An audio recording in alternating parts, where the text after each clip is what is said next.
ਗੱਲ ਸੁਣੋ ਚੋਈ ਸਾਹਿਬ ਗੱਲ ਲੱਗ ਮੈਂ ਕੋ ਕਰੋ ਕੜਿਆ ਮੈਂ ਐਮਪੀ ਆ ਐਮਪੀ ਸਾਡੇ ਜੀ ਹੋ ਸਰ ਜੀ ਸਾਡੇ ਭਾਈ ਹੋ ਇਹ ਕੋਈ ਤਰੀਕਾ ਦੱਸਣ ਕਿਸ ਐਮਪੀ ਨੂੰ ਇਸ ਤਰ੍ਹਾਂ ਬੁਲਾਈਦਾ ਅੱਗੇ ਇਸ ਤਰ੍ਹਾਂ ਬੁਲਾਉਂਦੇ ਰਹੇ ਐਮਪੀਆਂ ਨੂੰ ਇਸ ਤਰ੍ਹਾਂ ਸਲੂਕ ਕਰਦੇ ਨੇ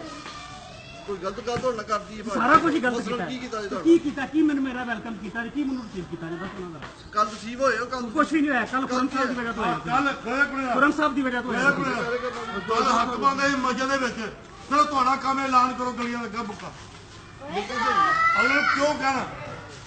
ਕੋਈ ਗੱਲ ਚਾਲੂ ਹੋਣੀ ਨਹੀਂ ਚਾਹੀਦੀ ਉਹ ਤੁਸੀਂ ਹੀ ਕਰਾਈਏ ਨਾ ਕਿਨੇ ਤੁਸੀਂ ਹੀ ਕਰਾਈਏ ਨਾ ਮੈਂ ਪ੍ਰਕਿਰਤੀ ਆ ਉਹਦੇ ਐਲਾਨ ਬਸ ਕਰੋ ਬਸ ਗੱਲ ਜੋ ਸਾਹਿਬ ਮਿਹਰਬਾਨੀ ਸਾਰੇ ਆਓ ਬੈਠੋ ਨਹੀਂ ਨਹੀਂ ਸਾਹਿਬ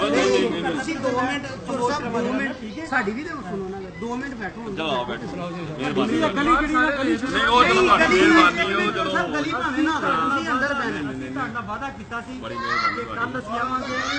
ਲੇਬਰ ਨਾਲ ਆਏਗੀ ਇਹ ਨਹੀਂ ਪ੍ਰੋਗਰਾਮ ਕੋਈ ਗੱਲ ਨਹੀਂ ਕਿਹਾ ਸਰ ਸਿਰਫ 2 ਮਿੰਟ ਤੁਸੀਂ ਅੰਦਰ ਬੈਠੋ ਮੈਂ ਆਓ